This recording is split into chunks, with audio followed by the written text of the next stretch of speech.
मलिक साहब जिवें बट्टियां विच चल जबरे दा तकसीम सवाल हो वैंदा है, इंजे प्यार दिया ज़ेरा जबरां विच इंसान पमाल हो वैंदा है। जल जल के चाटा सजना दियां बुत कमला लाल हो वैंदा है। जिंदे मगर हयात जहान सटींदा है वो गैर दे नाल हो वैंदा है। ते साईं अज उजड़ गया तां के होया, कदी कीता है राज हयात है। हर सजन तू वध के संगतां दे चाहे सिर ते ताज हयात है। ना ही पता होंदा कि तू चढ़दा लांदा डिठी इंज मैं राज हयात है। तो सजन दे संग हो दर दर दा गिया हो मोहताज हयात है।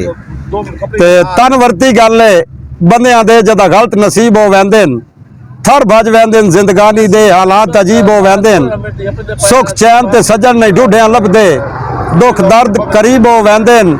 अखी नीवियां करके जींदे न जिल बंदे जदन गरीब हो वैंदे न। मलिक साहब असा जामिन तेरे दुख सुख दे, बजवाल तेरे दम दम दे, नाले पहरेदार है जिंदगी भर तेरी लाजपत दे परचम दे।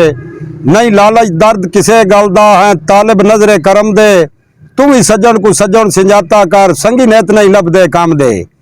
ते साइंस सारी जिंदगी सफर सठा पाउंदे न, चंगी संगत दे नक्श कदम ते। नहीं लांदी भुख हमदर्दियां दी बजवाल जे होवें दम दम दे। जदों पौंदी है दाड़ विछोड़ियां दी नहीं मुकदे दे मातम दे। बंदे घाट तू दर्द बेकार हो वैंदे न, फुट वंजन जे संगती काम दे। ते मैं लैंदियां वारी आख्या बदनामियां तू तो डर वंजना है। लोकां दियां चंगियां मंदियां सुन के तो एक दे हर वंजना है। साह मुक वंजना है, घट दिल वंजना है, एक पल दे विच मैं मर वंजना है। जदों हाथ छुड़वा के जहगम तू तो आखना है मैं घर वंजना है।